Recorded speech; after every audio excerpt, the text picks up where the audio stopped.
Gordon Graham here with today's tip from Lexipol. You know, when I first started doing these tips from Lexipol several years ago, I believed at that point that many of the people who were watching this had seen my live presentations. But I got thinking about this recently, and I suspect there are some of you viewers who have never seen me live.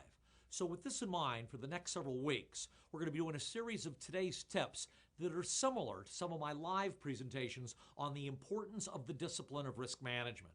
These tips apply to everybody in public safety. All the cops, all the deputies, all the troopers, all the fire people, all the med people, all the custody people. This is for you.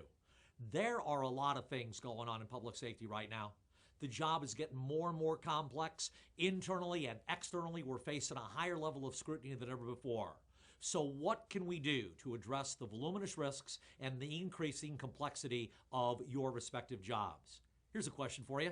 Have you heard of Admiral Hyman Rickover, the father of the nuclear Navy? I never heard of him.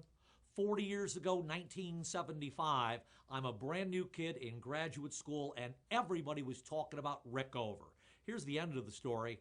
The end of the story is that Admiral Hyman Rickover directed the building of a nuclear fleet that has not only protected our country and the rest of the free world, but simultaneously has achieved an outstanding safety record. How did he do it? This impressive safety and reliability record is the result of a lot of hard work by Mr. Rickover and his staff.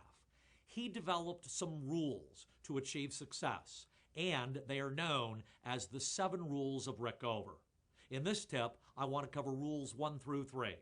Rule 1, you need a rising standard of quality over time and well beyond what is required by any minimum standard. What's this mean? Continuous improvement. We got to get better and better at what we do. Minimum standards, ladies and gentlemen, are just that, minimum standards. Our public deserves better than minimum standards. Our personnel deserve better than minimum standards. Anything you can quantify, anything you can measure, we've got to be constantly looking for the next best way. Status quo, and by the way, do I see a lot of status quo in public safety agencies? We've always done it this way. That is no longer acceptable. Continuous improvement, we've got to be constantly looking for the next best way. That is rule 1. Rule 2, people running complex systems have got to be highly capable. Here's a news flash for you.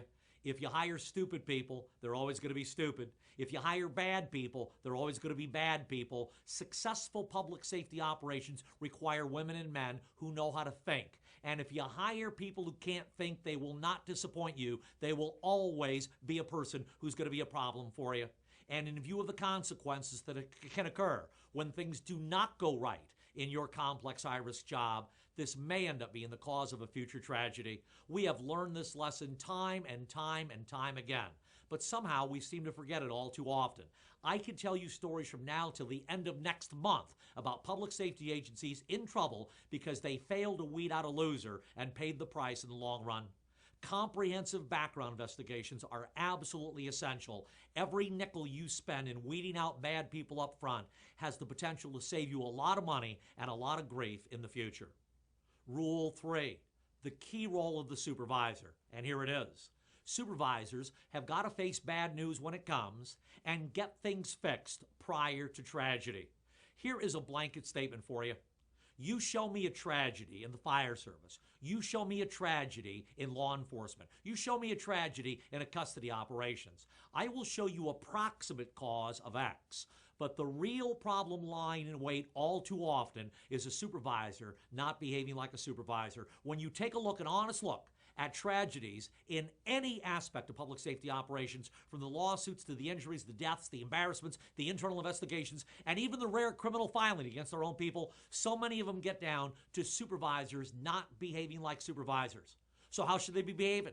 The primary mission of a supervisor is systems implementation, which is fancy talk for making sure that your personnel are following policy. And for you bosses out there, if you promote people who can't or won't enforce policy, you've got a problem lying in wait. You are en route to tragedy. To be fair, the transition from buddy to boss, from line employee to supervisor is a difficult one, but the women and men you choose to fill these roles have got to understand the importance of their job. And sadly, we have too many people who call themselves supervisors who have never made that successful transition from buddy to boss. So, That's rule 1, 2, and 3. In our next tip of the day, we're going to cover rule 4 through 7. Until then, work safely. Thank you so much for listening to this. To all of you, remember, today's tip from Lexipol, Gordon Graham signing off.